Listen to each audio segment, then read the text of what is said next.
La streak de l'Undertaker est souvent considérée comme l'un des plus grands trésors du catch, l'une de ses plus grandes légendes. Mais est-ce que cette streak est aussi spectaculaire, impressionnante qu'on le dit? Est-ce que les matchs de l'Undertaker ont toujours été bons à WrestleMania? Eh bien c'est ce que nous allons voir dans cette vidéo. Bonjour à tous et bienvenue dans ce nouveau point catch à thème. Et je parle pas de Ben Arfa. Un point catch dédié du coup à l'Undertaker, au Deadman, et on va passer donc du coup sa streak à la loupe un peu pour regarder qu'est-ce qui s'est vraiment passé dans l'histoire.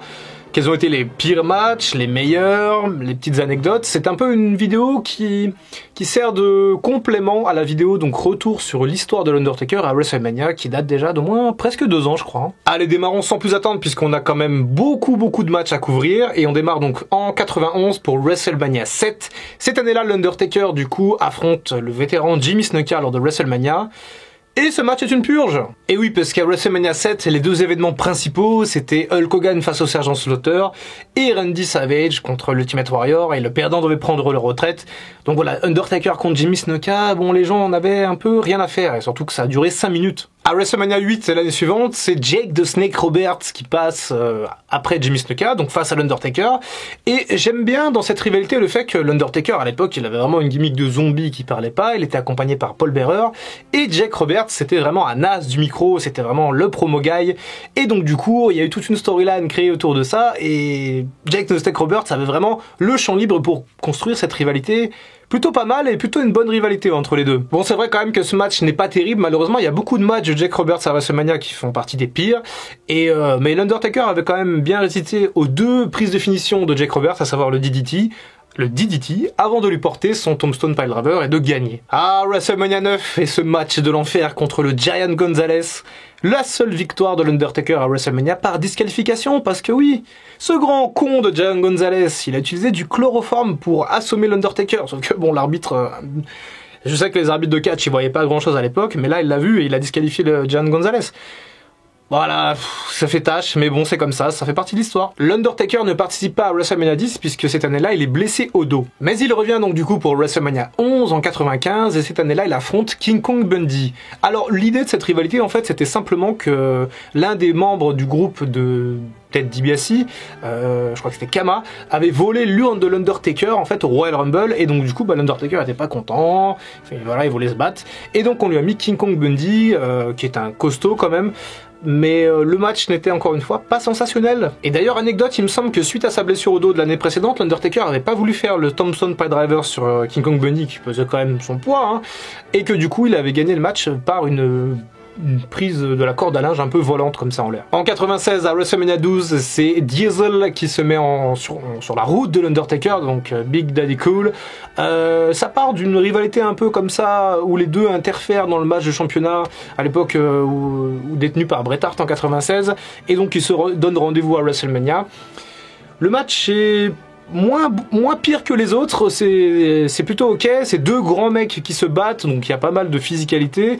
L'Undertaker résiste 2 fois à la prise de finition de Diesel, à savoir le Jackknife Powerbomb, avant de lui coller un Tombstone Piledriver et de gagner, et donc on était déjà à 5-0 à WrestleMania. Un autre match contre un Big Man à WrestleMania 13 en 97 contre Sid, le premier des 3 matchs pour le titre de l'Undertaker à WrestleMania, donc le titre majeur de champion, et donc sa première victoire. Le main event de WrestleMania 13, c'était aussi le premier main event de l'Undertaker à WrestleMania. Et le match est pas ouf. Le match est clairement pas ouf. En fait, quand tu passes derrière Stone Cold et Bret Hart, qui est un des matchs les plus mémorables de l'histoire du catch, forcément ça laisse une petite tâche. Et passons donc à la suite. Et quelle suite, puisque c'est le gros match contre Kane, son frère Kane, à WrestleMania 14.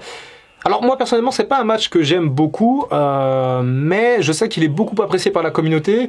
La storyline autour de ce match est incroyable. Kane qui arrive donc du coup lors de Bad Blood 97, il arrache la porte du Hell in a Cell dans le match entre l'Undertaker et Shawn Michaels. Il s'en prend donc à l'Undertaker. Ensuite on apprend que c'est le frère de l'Undertaker qui a été abandonné dans une maison en feu quand il était petit. Bref, un gros bordel. Attitude des rats, des éclairs, du feu. C'était vraiment super au niveau de la storyline.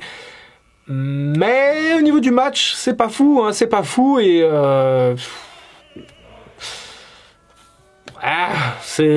moi personnellement je n'aime pas du tout ce match. Je me fais chier en fait en regardant ce match. Je suis désolé si vous l'aimez, mais je me fais chier parce que vraiment il y a rien. En fait, je trouve qu'il y a aucune chimie entre l'Undertaker et Kane.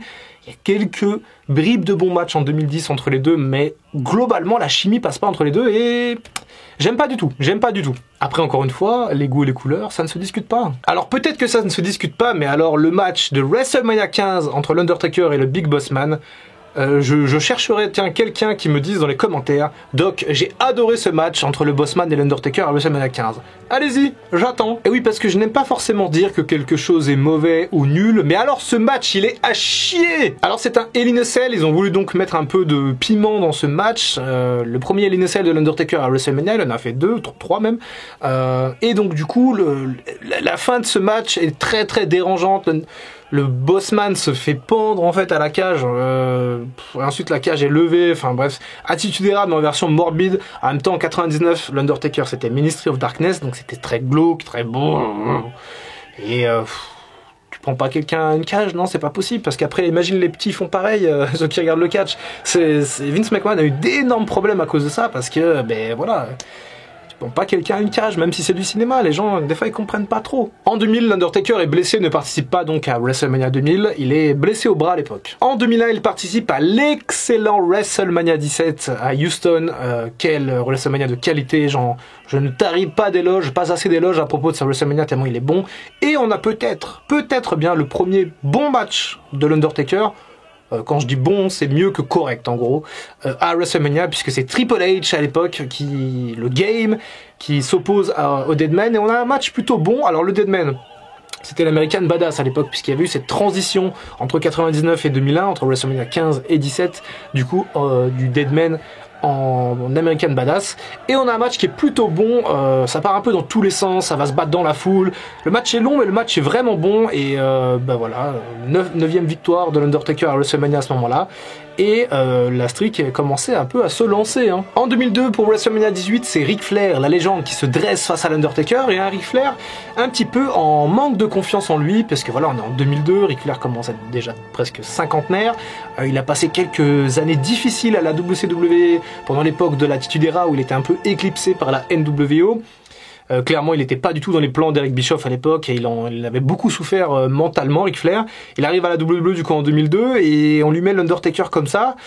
Et c'est Ric Flair, la légende, qui est stressé et anxieux face à l'Undertaker, qui est plus jeune que lui. Et c'est l'Undertaker, du coup, qui prend les choses en main dans ce match. D'ailleurs, il y a quelques séquences que j'aime bien.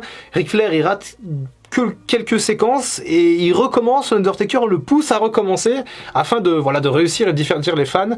Et je crois que Ric Flair explique ça dans Broken Skull Session avec Stone Cold Steve Austin.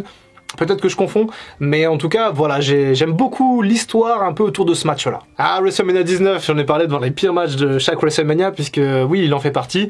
L'Undertaker devait faire équipe avec Nathan Jones, qui était un nouveau catcheur assez prometteur, face aux deux big men, le Big Show et A-Train.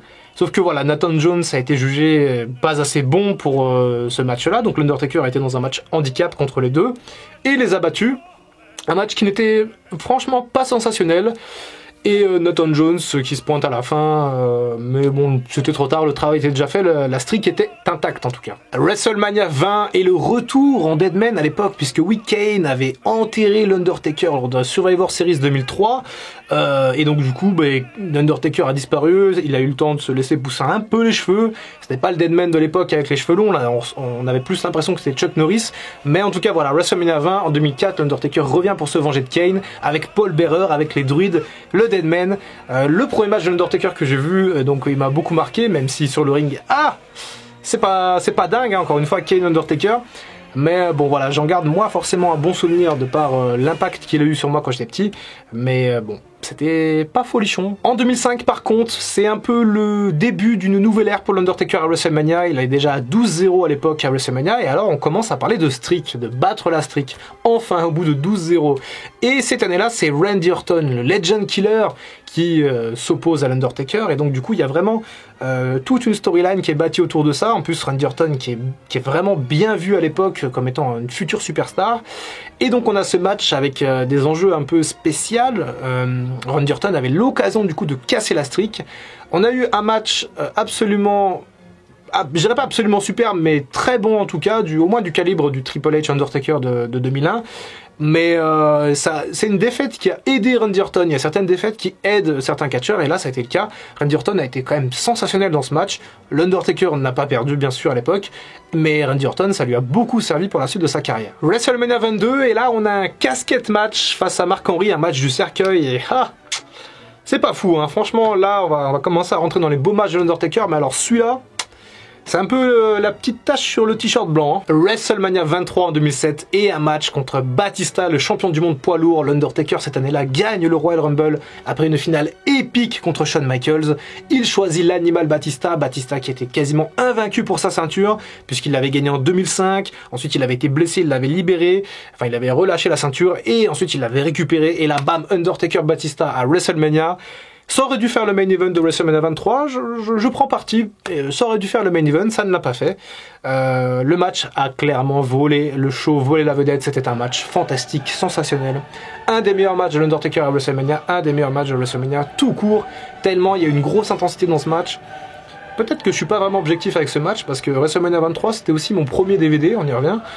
Docteur raconte sa life et du coup ce match je l'ai regardé et kiffé tellement de fois. Mais encore une fois, dites-moi d'ailleurs dans les commentaires si vous estimez que ce Batista Undertaker fait partie des meilleurs de l'histoire. WrestleMania 24 c'est le main event face à Edge, l'Undertaker qui est le challenger. Et Edge qui est quand même sur une bonne dynamique à l'époque et on a un match qui est quand même très solide. On a surtout je trouve une très bonne prestation de Edge qui vraiment a haussé un petit peu son niveau de jeu. Il a un peu haussé son niveau sur le ring pour ce match.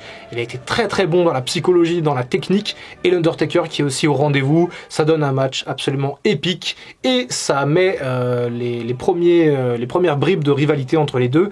Une rivalité qui va durer toute l'année 2008 quasiment avec un pinacle à SummerSlam absolument génial. En 2009, on est à WrestleMania 25 et c'est Shawn Michaels qui se présente face au Deadman. La storyline n'est pas dingue. Je vous cache pas que la storyline n'est pas folle. Il n'y a pas de storyline en fait. C'était un match triple menace entre Shawn Michaels, Vladimir Kozlov pour ceux qui s'en rappellent, et JBL. Et en gros, le gagnant allait affronter l'Undertaker à WrestleMania. Voilà. On s'est pas trop fait chier. Mais alors sur le ring, ça a vraiment envoyé du lourd. Ce match est juste une petite pépite du catch, vraiment peut-être peut-être le meilleur match de WrestleMania. Ça se discute, il y a toujours des arguments pour et contre. Mais en tout cas, voilà, quelle surprise, quel fantastique match. J'ai même plus de superlatifs tellement j'adore ce match. Tout le monde adore ce match. Personne ne déteste ce match. Donc voilà, encore une fois, les goûts et les couleurs certes, mais des fois il y a quand même des généralités qui sont entre guillemets prouvées et logiques. L'année suivante, en 2010, du coup, WrestleMania 26, la revanche entre Shawn Michaels et l'Undertaker. Shawn Michaels met sa carrière en jeu face au Deadman et voilà, le main event de WrestleMania 26, absolument fabuleux. Le match est presque aussi bon que celui d'avant, je préfère personnellement celui du 25, mais cette fois-ci on s'attendait à ce qu'on ait un gros match à WrestleMania 26, or à WrestleMania 25 on s'y attendait pas forcément. Cette fois-ci on s'y attendait et on l'a eu, quel match fantastique, quelle fin de carrière pour Shawn Michaels. La streak était toujours d'actualité et l'Undertaker continuait donc sa route à WrestleMania. Et à WrestleMania 27 et après 19 victoires de l'Undertaker dans son jardin, c'est Triple H qui revient pour tenter de déboîter le Deadman et déboîter, il y arrive plutôt bien puisque il massacre totalement l'Undertaker dans ce match de WrestleMania 27, mais l'Undertaker parvient quand même à gagner grâce à sa prise de soumission, le Triangle Choke, même s'il a été totalement dominé. Ce qui est un booking vraiment de long terme à l'époque, et ce que j'avais beaucoup apprécié, c'était justement cette fausse victoire de l'Undertaker qui avait quitté WrestleMania 27 sur la civière, qu'on n'avait pas revu pendant un an, pour nous amener du coup à la revanche l'année d'après, donc pour WrestleMania 28, dans un Hell in a Cell match absolument épique, avec Shawn Michaels en tant qu'arbitre spécial, End of an Era. Pouh, ce match encore une fois, quel match fantastique, une psychologie à toute épreuve. Le match est un peu long certes, mais c'est juste incroyable. Les trois hommes dans le ring font un travail fantastique. L'Undertaker gagne à nouveau. Triple H ne parvient toujours pas à battre l'Undertaker. Et ben franchement, c'est un souvenir juste mémorable et encore une fois, ça fait partie des meilleurs matchs de l'histoire de WrestleMania, c'est certain. WrestleMania 29 en 2013 et une petite surprise pour l'Undertaker, CM Punk qui sort d'un règne de 434 jours en tant que champion, qui sort qui est très très fort, qui est un gros main eventer.